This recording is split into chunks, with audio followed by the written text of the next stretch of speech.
ಬೆಂಗಳೂರಿನ ಡೈರಿ ಸರ್ಕಲ್ನಲ್ಲಿ ಹಾಡು ಹಗಲೇ ನಡೆದ ಎಟಿಎಂ ಕ್ಯಾಶ್ ವಾಹನ ದರೋಡೆ ಪ್ರಕರಣಕ್ಕೆ ಸಂಬಂಧಿಸಿದಂತೆ ಬೆಂಗಳೂರು ದಕ್ಷಿಣ ವಿಭಾಗದ ಪೊಲೀಸರು ಹಾಗೂ ಸಿಸಿಬಿ ಪೊಲೀಸರು ನಡೆಸಿದ ಜಂಟಿ ಕಾರ್ಯಾಚರಣೆಯಲ್ಲಿ ಮಹತ್ವದ ಯಶಸ್ಸನ್ನ ಸಾಧಿಸಿದ್ದಾರೆ.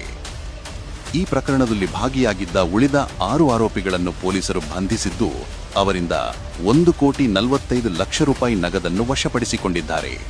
ಇಲ್ಲಿವರೆಗೆ 7 crores 1 lakh ಆರ್ಡರ್ ರಿಕವರಿ ಆಗಿದೆ. ಟೋಟಲ್ 7 crores 11 lakhs ಕ್ಯಾಶ್ ಹೋಗಿತ್ತು.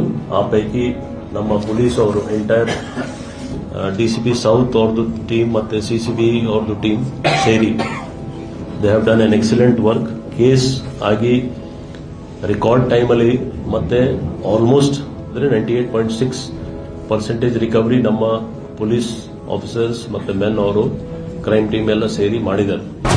ನಗರವನ್ನೇ ಬೆಚ್ಚಿ ಬೀಳಿಸಿದ್ದ ಈ ಬೃಹತ್ ದರೋಡೆ ಪ್ರಕರಣದ ಅಪರಾಧಿಗಳನ್ನು ದರೋಡೆ ನಡೆದ ಕೆಲವೇ ದಿನಗಳಲ್ಲಿ ಸೆರೆ ಹಿಡಿಯುವಲ್ಲಿ ಯಶಸ್ವಿಯಾಗಿದ್ದು, ಪೊಲೀಸರ ಕಾರ್ಯಕ್ಷಮತೆಗೆ ಹಿಡಿದ ಕೈಗನ್ನಡಿಯಾಗಿದೆ. ಬೆಂಗಳೂರು ನಗರ ಪೊಲೀಸ್ ಅಪರಾಧ ಮುಕ್ತ ಬೆಂಗಳೂರಿನೆಡೆಗೆ.